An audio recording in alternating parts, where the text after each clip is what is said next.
Welcome to The Great Game, All That Is and You, written by Voyage. This is not a book of answers. It's a remembering, a playful unfolding, a quiet journey back to the place you never really left. Take a breath. Let's begin. Introduction: the question that never ends. There's a question we've carried quietly, perhaps for as long as we can remember. It's not always loud, but it's always there, soft as breath, lingering behind moments of wonder, stillness, and even sorrow. What are we? Where do we end? And where does everything else begin?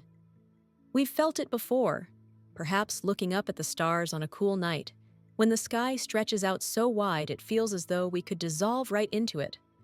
Or in the hush of morning light filtering through the window, when the world seems to hold its breath, and so do we. This question has no final answer, and that's exactly why it matters.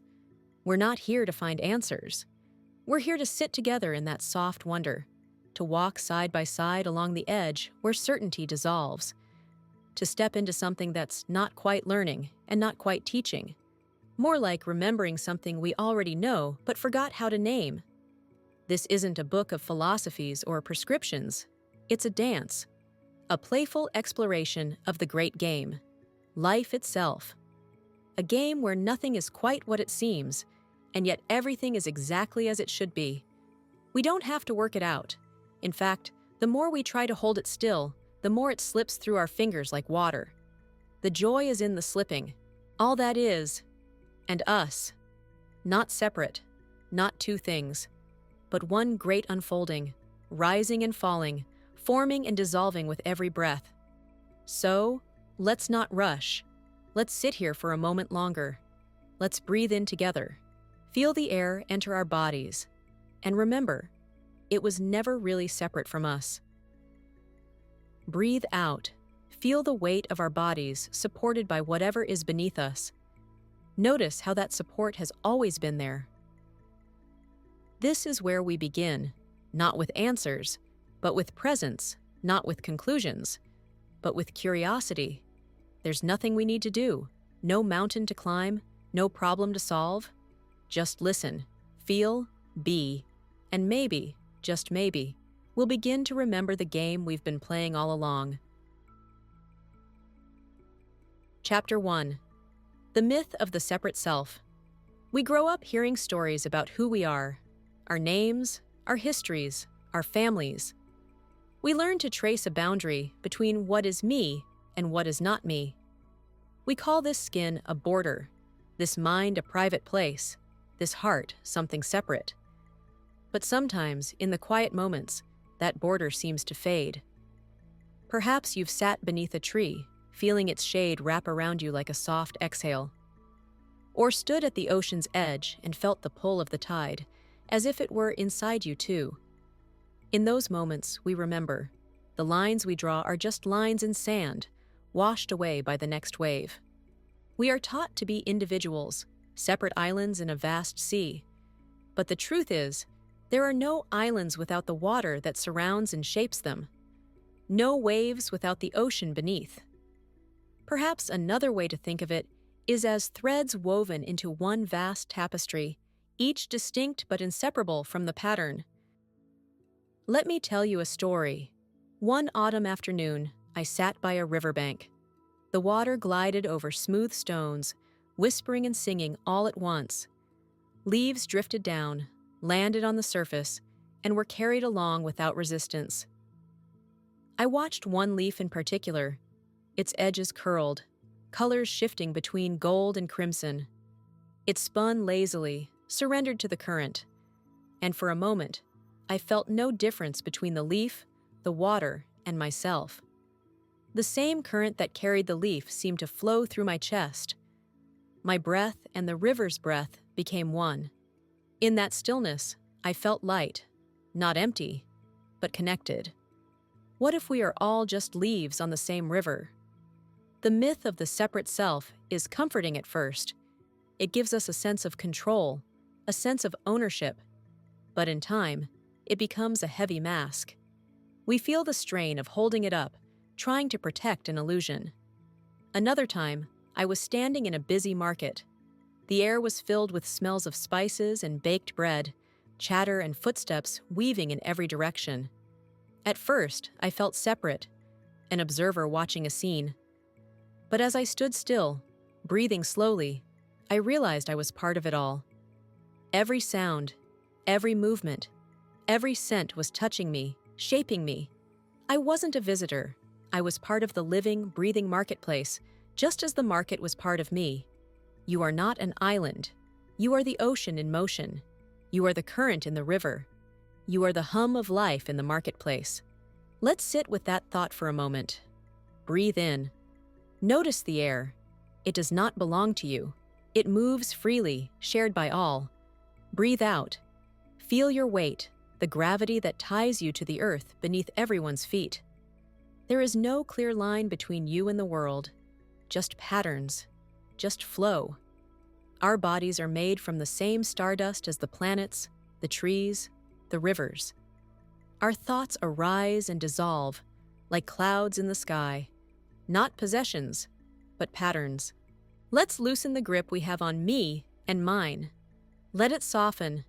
Let it drift gently, like a feather on a breeze, light and unburdened.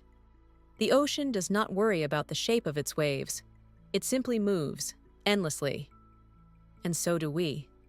In the next section, we'll explore why this illusion of separateness is so persistent, and how gently, playfully, we can let it go. Why the illusion persists, and how we can let go. We cling to the idea of being separate because it feels safe. It gives us boundaries, definitions, a sense of control.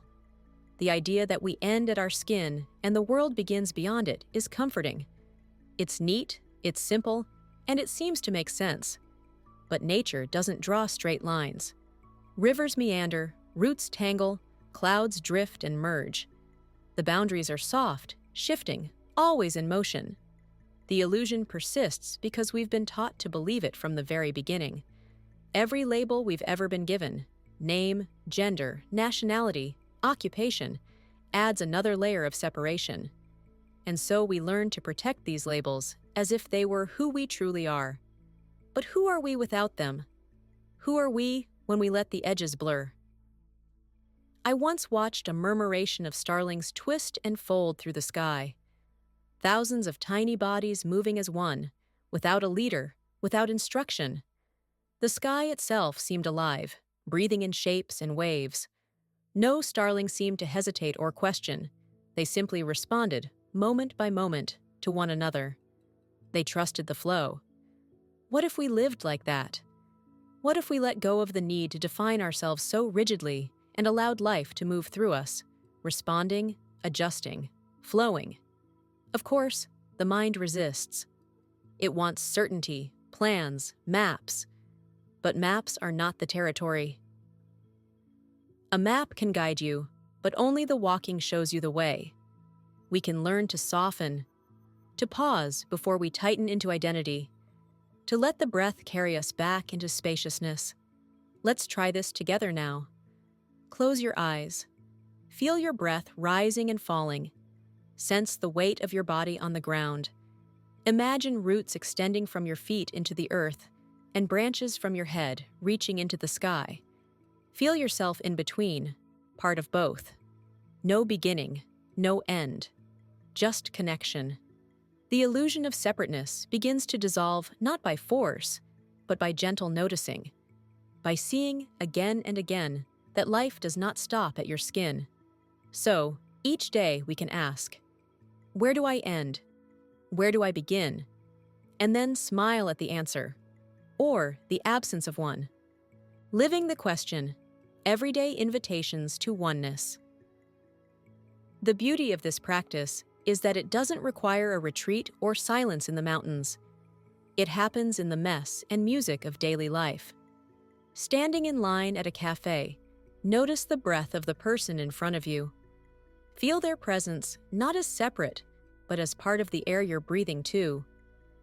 When you wash the dishes, feel the water on your hands, the warmth, the smooth surface of the plates. Can you sense the river behind that water, the rain that fell, the clouds that carried it? Look out of your window. The world is breathing with you. Trees move, birds call, light shifts. It's not happening outside you. It's happening with you. The question of who we are isn't solved in thought. It's felt, tasted, lived in these small moments. And when you forget, because we all do, smile gently. The forgetting is part of the dance too. The wave recedes, and then it returns. All that is, and you, not separate, just one breath, moving endlessly.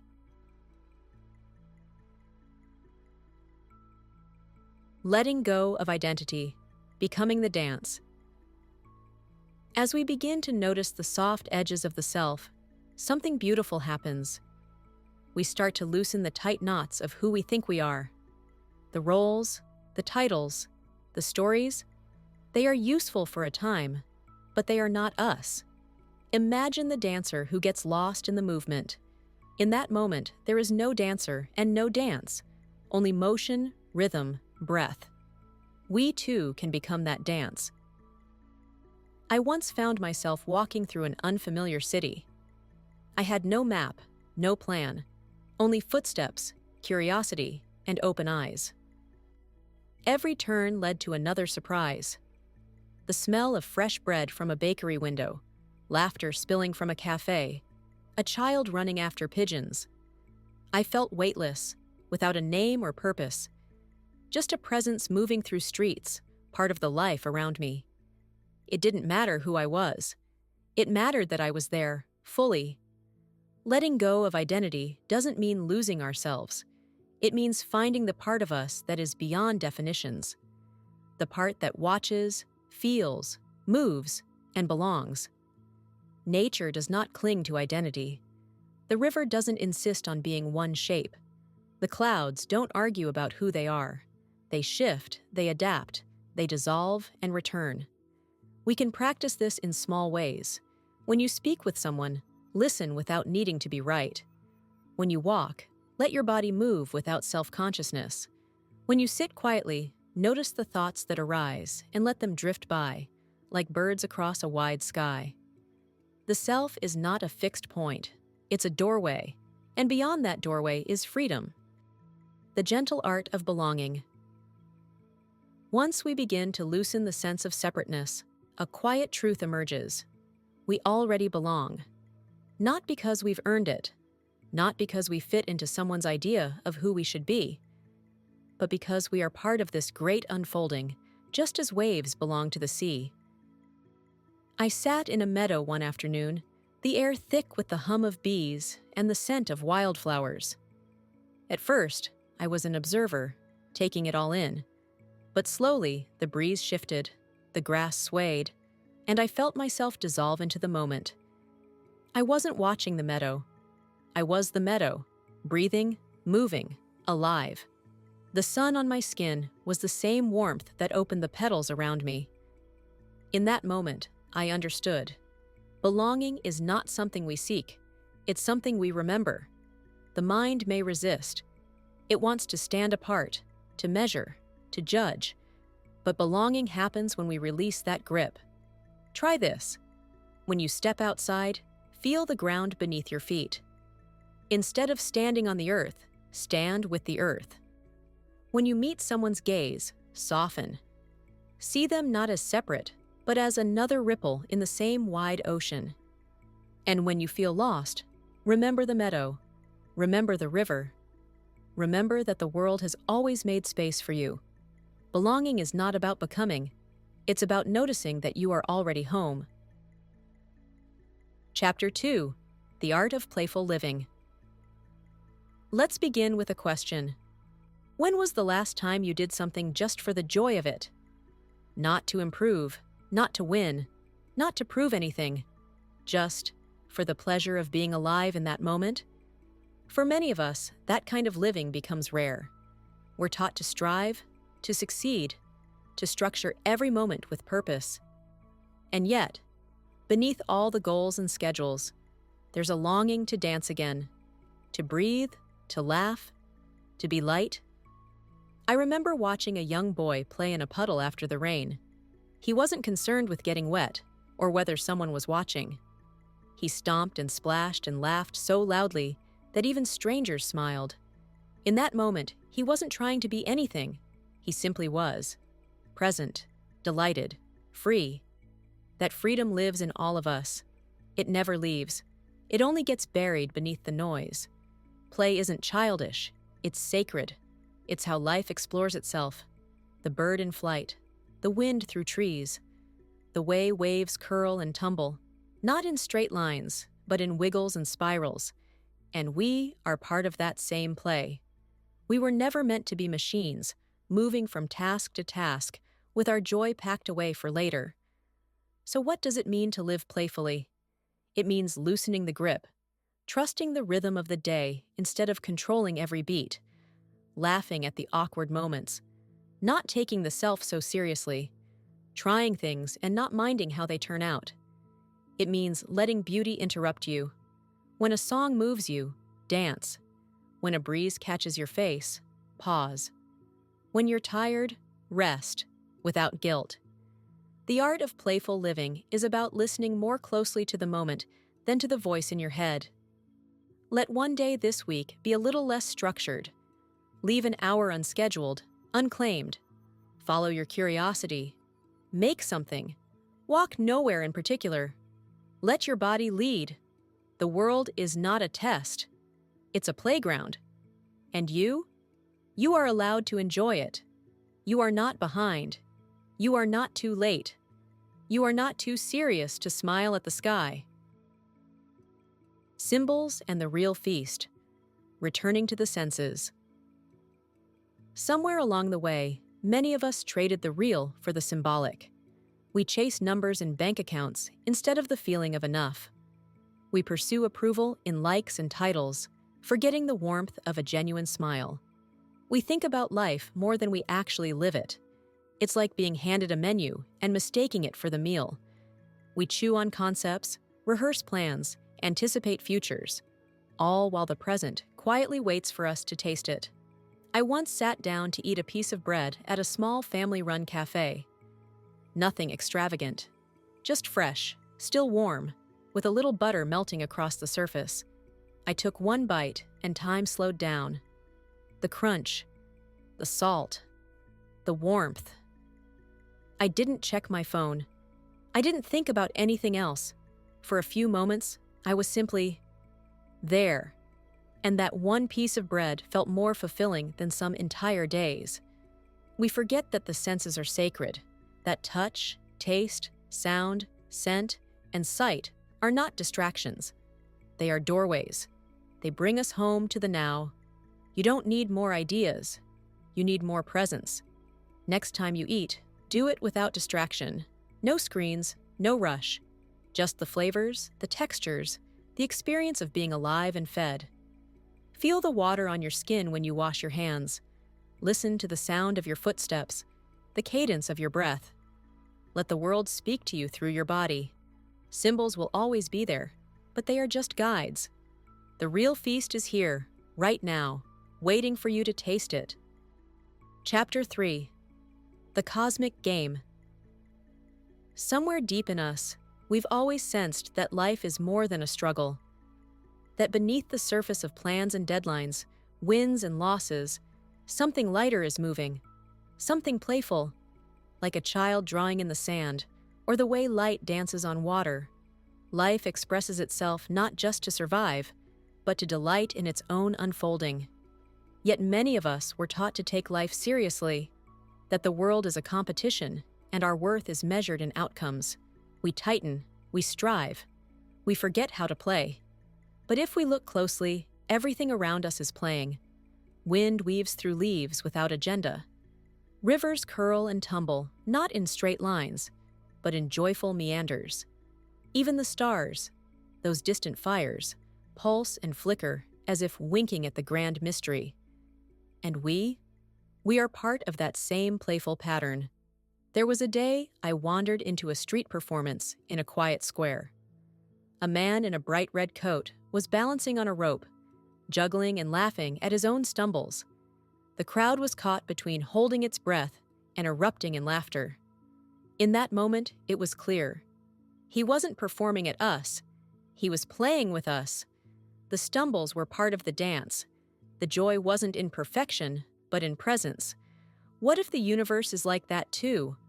What if every fall, every misstep, every uncertainty is not a failure, but part of the rhythm? What if we're not here to win, but to play?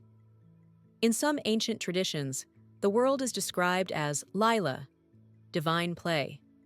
Not a punishment, not a test, but a cosmic game where joy and sorrow, gain and loss, rise and fall like waves in one great sea.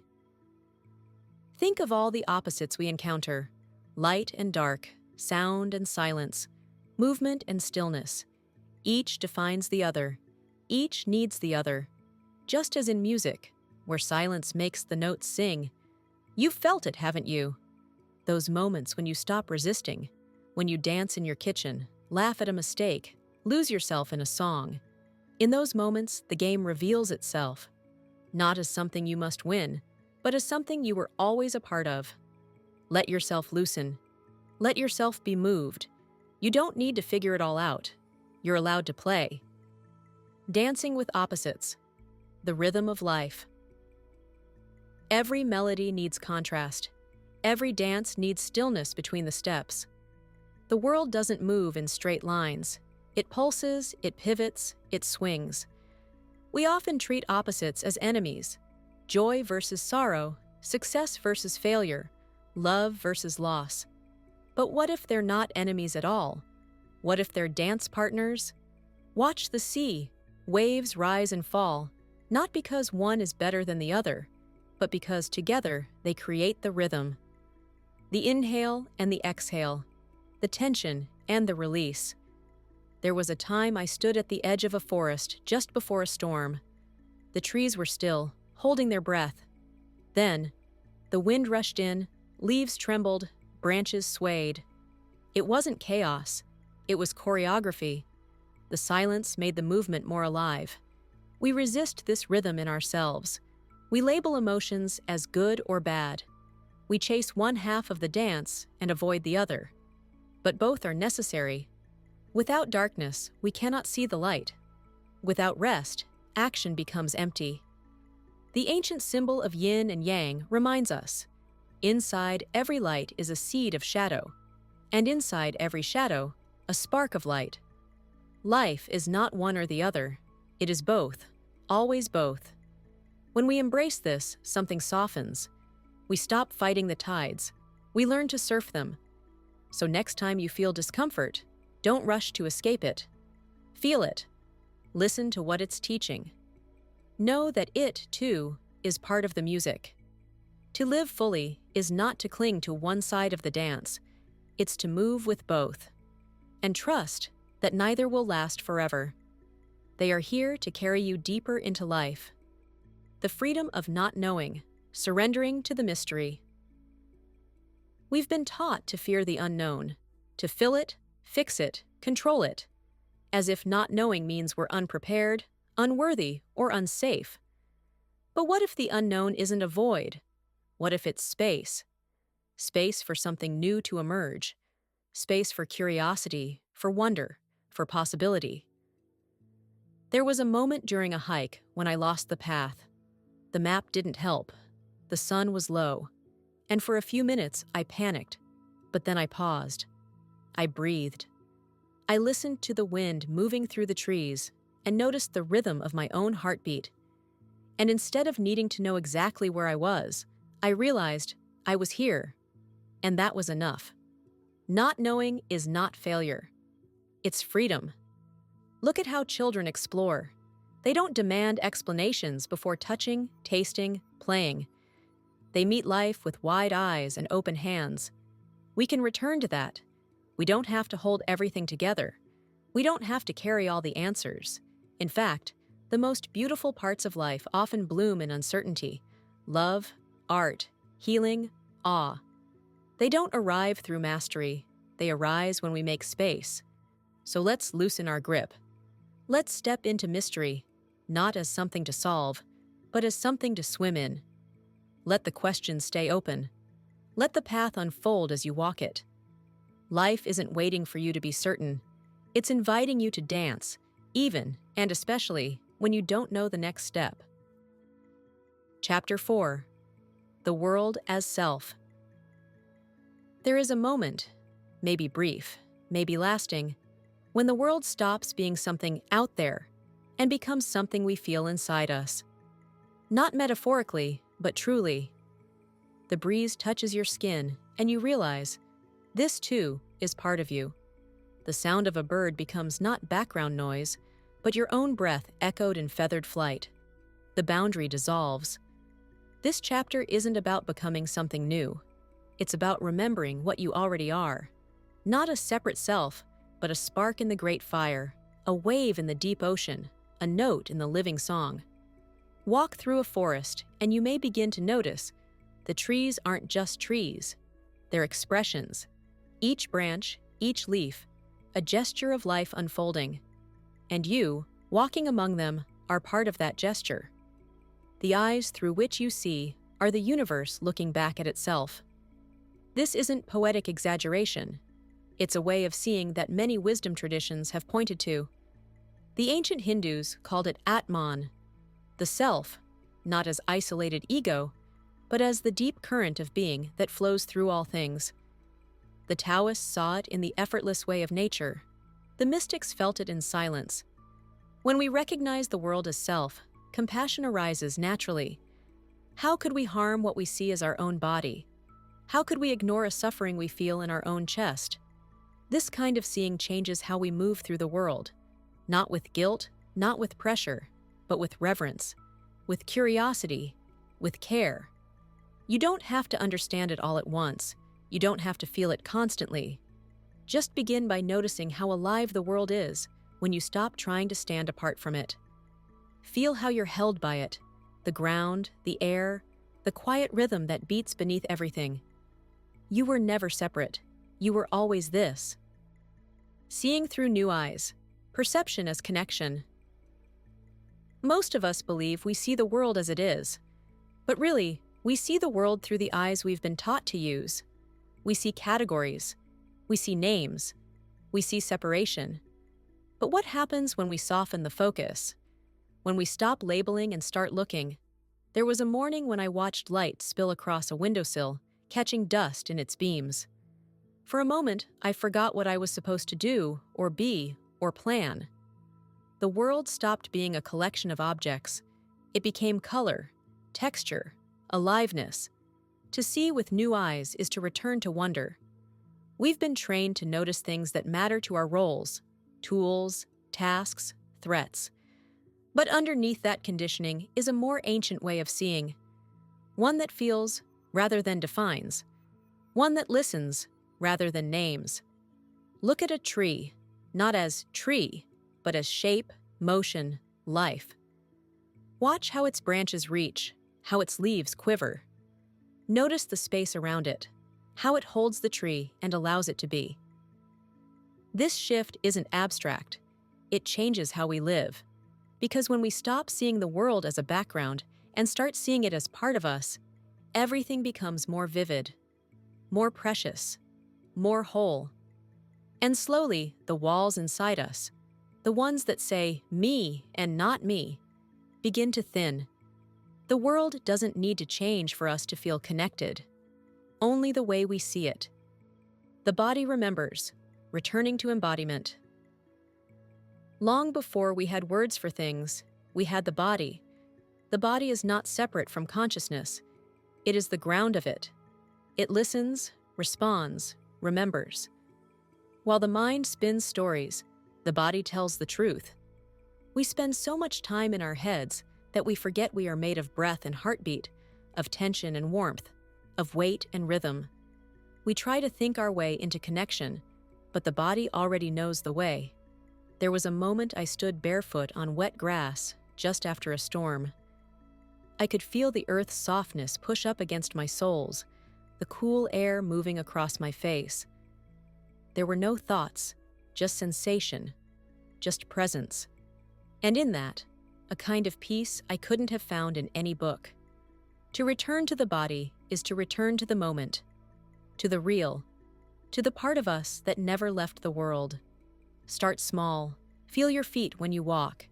Sense the rise of your belly as you breathe. Let the tension in your jaw soften. Let the shoulders drop. Not because you have to be calm, but because you are allowed to come home. The body is not a thing to control or fix. It is a doorway, a place where the world meets you, and you meet the world again and again. The self that was never separate. You've walked through forests and rivers, through breath and silence, through stillness and play. Not by leaving yourself, but by returning more deeply into who and what you already are. There is no final discovery here, no secret waiting at the end of the path. Only this: the world is not something you're in. It is something you are. The wind that moves the trees is the same wind that lifts your chest. The light that touches the mountain is the same light that fills your eyes. You are not apart from the world. You are its witness, its participant, its expression. So when you forget, because forgetting is part of remembering, come back to what is simple. Feel the air, touch the earth. Listen, not with your ears only, but with your whole self. There's no need to strive for connection. There never was. It's been here all along, all that is, and you, not separate. Just one endless movement of being, breathing, and becoming. Chapter 5. The Lightness of Being. There is a softness that begins to grow when we stop gripping life so tightly, when we stop performing, when we stop trying to earn our place in a world we already belong to. This softness isn't passivity, it's not giving up. It's the quiet strength of being at home in ourselves, like a bird riding the wind rather than fighting it, like a leaf that doesn't resist the current but still dances as it moves. As we come to trust that we don't need to control everything to be okay, we begin to live differently. We make decisions not from fear, but from alignment. We speak more honestly, we listen more fully, we rest without guilt. Even our ambitions begin to shift. We may still create, build, pursue, but not to prove, not to grasp. We do it out of joy, out of flow, out of resonance with life itself. This is the lightness of being. It comes quietly, but it changes everything. Not by adding more, but by letting go of what we were never meant to carry. Let it be simple. Let it be enough. Let it be you. We often imagine liberation as some distant state, a mountaintop moment, a flash of enlightenment, a life free from difficulty. But what if it's something simpler? What if liberation is remembering that you're allowed to be here, just as you are? Not finished, not polished, but whole, responsive, willing to move with the rhythm of what is. There was a morning I woke up with nothing planned. No schedule, no urgency. I made tea slowly, watched the light shift across the floor, and noticed how the steam curled like a dancer rising from the cup.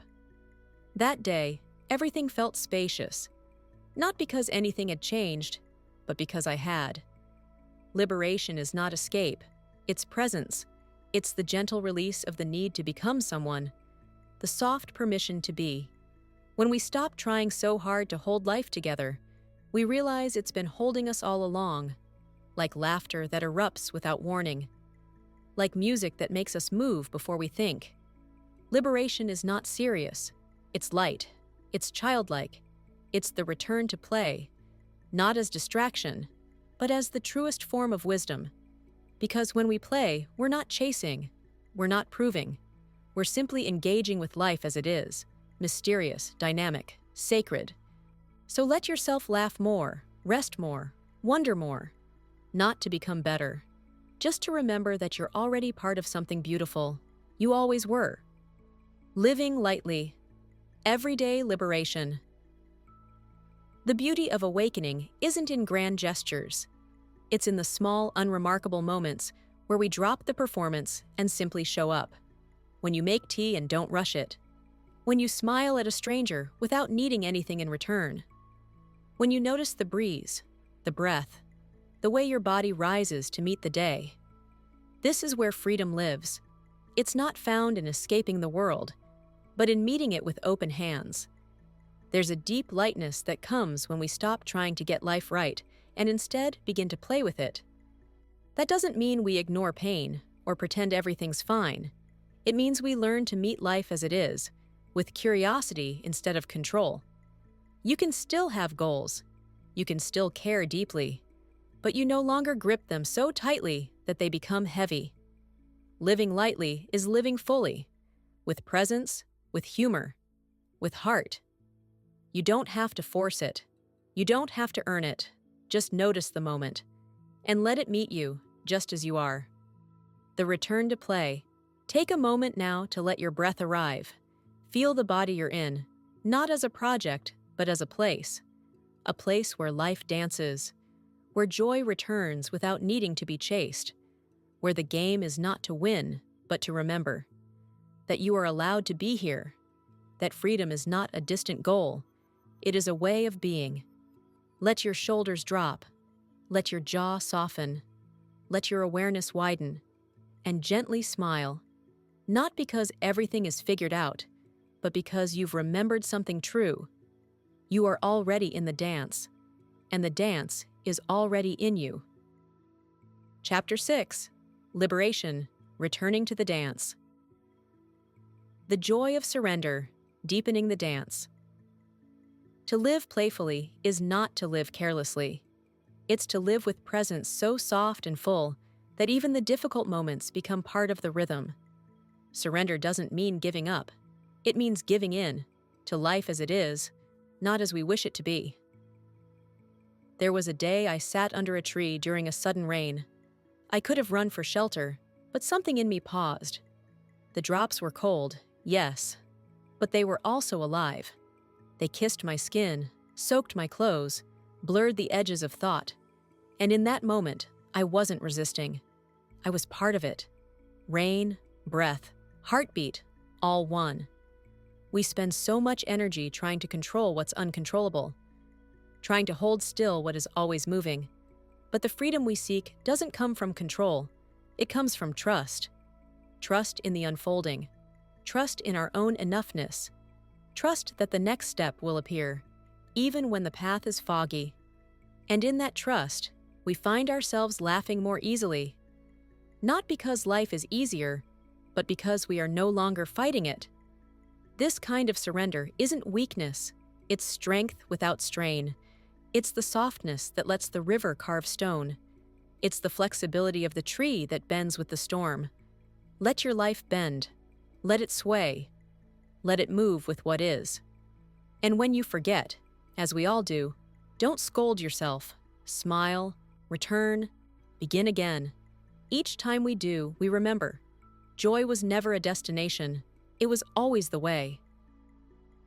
Wholehearted. To live liberated is not to float above life.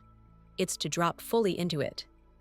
It means meeting the day with your whole self, even the parts that tremble. Not every moment is easeful. Not every step is graceful. But to live wholeheartedly means to stay open, to joy, to grief, to mystery, to change. It's not a performance. It's participation. You show up even when you don't feel ready. You speak even when your voice shakes. You rest even when the world demands more. Because liberation is not a life without friction. It's a life without pretending. You get to be tired. You get to be unsure. You get to be fully human. And in that raw honesty, something softens. Something shines. Wholeheartedness is not about being fearless. It's about being present with your fear and choosing to love anyway. It's the quiet power of someone who knows they don't need to be anything more than they are, and still chooses to give everything. Let your life be lived that way, not halfway, not behind glass, but here, full, open, true. The dance of trust. There is a kind of strength that doesn't shout, a kind of wisdom that doesn't need to know. This is the dance of trust. Not blind belief, not passive waiting, but the kind of trust that comes from listening closely to life as it moves through you. It's a trust in the rhythm, even when you don't know the next step. When a bird leaps into flight, it doesn't carry the sky with it. It trusts the space to hold it. When a wave pulls back, it doesn't question whether it will return. It knows it's part of something greater. And we too can move this way, with less force, more faith, with fewer answers and deeper questions, with eyes open but heart led. There will always be moments of doubt, moments of fear. But trust doesn't mean we never waver. It means we keep showing up anyway, willing to be seen, willing to be shaped. You don't need to know what's coming next to move gently forward. You don't need a perfect map to arrive in the right place. You only need to stay in the dance. And with each breath, each return, each soft surrender, the game opens again. Epilogue. The game plays on. If you've made it this far, you've walked through forests of thought and oceans of presence. You've loosened the grip of identity, softened into the body, breathed with the world. And maybe, just maybe, you've remembered something, that you were never separate, that you don't have to strive to belong, that the joy you're searching for is not at the end of becoming, but woven into the fabric of being. The game of life, mysterious, absurd, sacred, doesn't ask us to win it. It invites us to play, to move lightly, to love deeply, to dance even when we don't know the next step. There will be forgetting, there will be tightening, there will be days when the weight feels too much. That's okay. You can always return to your breath, to your body, to this moment. There is no arrival point. There is only the unfolding, and you are part of it. All that is, and you, still moving, still dancing, still home. Thank you for listening to The Great Game, All That Is, and You by Voyage. May you carry the stillness, the wonder, and the joy of the dance into every breath, every step, every day. Until the next return, keep playing.